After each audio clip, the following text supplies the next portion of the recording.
நம்மோடு தொலைபேசி வாயிலாக இணைந்திருக்கிறார் மூத்த பத்திரிகையாளர் திரு கோலாகல ஸ்ரீனிவாஸ் அவர்கள். சார் வணக்கம்.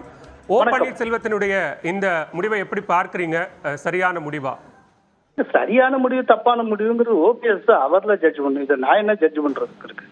ஆனால் ஒண்ணு, ஓபிஎஸ் என்டிஏல இருந்து கொஞ்சம் கொஞ்சமாக வெளியே போய் விடுவார் அப்படிங்கறத பிஜேபி தலைமை ஏற்கனவே உணர்ந்து இருந்தது. நான் அது சம்பந்தமா ஒரு சில காணொலிகளும் சொல்லியிருக்கேன், ஒரு சேட்டலைட் டிவிலையும் நான் சொல்லியிருக்கேன் இதை பற்றி. அதாவது ஒரு வாரத்துக்கு முன்னால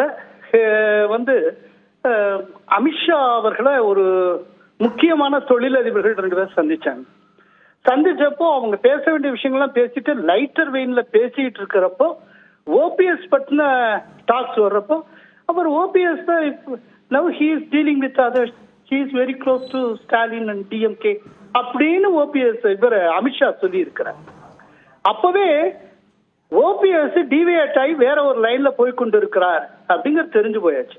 அதுக்கப்புறம் ஒரு வாரத்துக்கு முன்னாலே அதுக்கு முன்னால பிரஸ் மீட்ல இவர் ஓபிஎஸ் ரொம்ப தெளிவாகவே சொன்னார், விஜய் போய்கொண்டு இருக்கிற பாதை சரியாகப்படுகிறது, அவருக்கு என்னுடைய தார்மீக ஆதரவு உண்டு அப்படின்னார். விஜய் ரொம்ப தெளிவா சொல்லியிருக்கார் தன்னுடைய மாநில மாநாட்டில், பிஜேபி கொள்கை எதிரி, டிஎம்கே அரசியல் எதிரி. பிஜேபியை கொள்கை எதிரி என்று சொன்ன விஜய் சரியான பாதையில் போய்கொண்டிருக்கிறார், அவருக்கு என்னுடைய தார்மீக ஆதரவு உண்டுன்னு ஓபிஎஸ் சொன்னார். சொல்றப்ப அவர் லைன் மாறிட்டார்னு அர்த்தம். நேற்றைக்கு வரைக்கும் பிஜேபியில எனக்கு அவரை தெரியும், இவரை தெரியும், மோடியை தெரியும், அது தெரியும் சொல்லிட்டு இதை வச்சுக்கிட்டு ஒரு தோற்றத்தை உருவாக்கி அதன் மூலமா பொலிட்டிக்கல் சர்வைவலை நடத்தி கொண்டு வந்தவர் ஓபிஎஸ். இன்னைக்கு திடீர்னு பிஜேபியை கொள்கை எதிரின்னு சொன்ன விஜயை பாராட்ட தொடங்குகிறார்னா அப்பவே அவர் டிவேட் ஆயிட்டார்னு அர்த்தம். ஆனால் இவர் என்னைக்குல டிவேட் ஆற அந்த நொடிய பிஜேபி தலைமைக்கு இவர் தள்ளி போகிறார், விலகி போகிறார்ங்கிறது தெரியும். அவர்கள் தமிழ்நாட்டை உன்னிப்பா கவனிச்சுட்டு இருக்காங்க. இல்ல இப்ப டிஎம்கேவோட நெக்ஸஸா இருக்காரு அப்படிங்கறதோ இன்னைக்கு காலையில நடைபயிற்சியின் போது நடந்த சந்திப்பும் கோஇன்சிடென்ஸ். அதான் சொல்றேன், உண்மைதான். அப்போ அதான் சொன்னேன், அன்னைக்கு அமித்ஷா சொன்னதாக நான் சொன்னது இன்னைக்கு மெய்யாகி இருக்கிறது.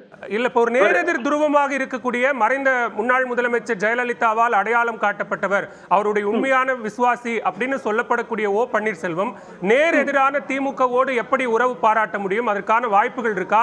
தொண்டர்கள் அதை அக்செப்ட் பண்ணிப்பாங்களா? இப்ப இவர் சந்திச்சுக்க, அதாவது உறவு பாராட்ட, இதுதான் ஓபிஎஸ் அசலான முகம். இதுதான் ஓபிஎஸ் அசலான முகம்.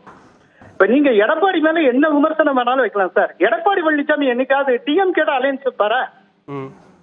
ஆனா இவரால முடியும். இதுதான் ஓபிஎஸ் அசலான முகம். இன்னைக்கு அர்த்தம் சொல்றேன், கொள்கை எதிரின்னு பிஜேபியை அடையாளப்படுத்துகிறார் யாரு? விஜய். அந்த விஜயோட அவர் நெருக்கமா இருக்கார். விஜய் போகிற பாதை சரி, அவருக்கு என் தார்மீக ஆதரவு உண்டுன்னு சொன்னார். அந்த பிரஸ் மீட் கொள்கை எதிரியா சொல்லப்படுற பாஜகவும் கூட்டணியில் இருக்கிற அதிமுகவும் விஜய்க்கு அழைப்பு விடுக்கிறாங்களே கூட்டணிக்கு. திமுகவுக்கு எதிராக இணைக்கு இருக்கணும்னா எல்லாரும் ஓரணியில வாங்க அப்படிங்கிற அழைப்பை விஜய்.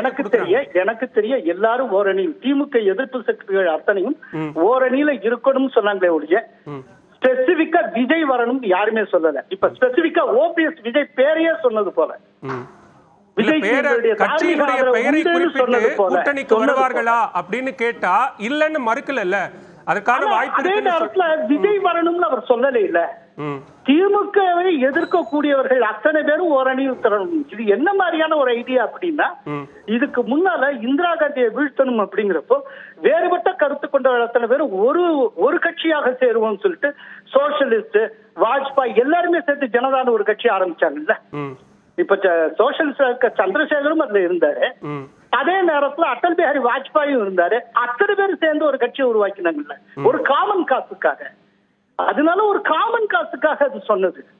ஆனா இவர் நேற்றுக்கு வரைக்கும் பிஜேபியில அவரை தெரியும் இவரை தெரியும் சொல்லிட்டு தான் ரொம்ப நெருக்கமான, ரொம்ப டெல்லிக்கு நெருக்கங்கிற மாதிரி சும்மா ஒரு தோற்றத்தை உருவாக்கி, நானா உங்களுக்கு நல்லா தெரியும் எல்லா காலத்திலையும் அவருடைய தோற்றத்தை நான் அம்பலப்படுத்திட்டு வந்திருக்கேன்.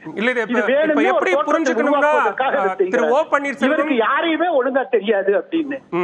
இதுக்கு முன்னால உங்களுக்கு நல்லா நினைவுல இருக்கும், ஒரு தடவை நிர்மலா சீதாராமன் அவரை சந்திக்க போய் ஆபீஸ் வரைக்கும் போயிட்டு ஆபீஸ் வரைக்கும் வந்தவரையே சந்திக்காமல் நீங்க திரும்ப போங்க நிர்மலா சீதாராமன் ஓபிஎஸ் அனுப்பிச்சு விட்டேன். அவர் சென்னை விமான நிலையத்துக்கு எதையும் தாண்டும் இதய வேண்டும், அதை எங்கள் அண்ணா கற்று தந்திருக்க கண்ணீர் மல்க சொல்லிட்டு போனார். அன்னைக்கே டெல்லியில இவருக்கான மரியாதை இவ்வளவுதான். இவர் ஒரு மற்றவர்கள் நம்ப வைக்கக்கூடிய ஒரு முயற்சியை செய்து கொண்டிருந்தார். இன்னைக்கு அந்த தோற்றம் உடைந்து விட்டது, பபிள் உடைஞ்சு போச்சு. நன்றி. இன்னைக்கு ஓபிஎஸ்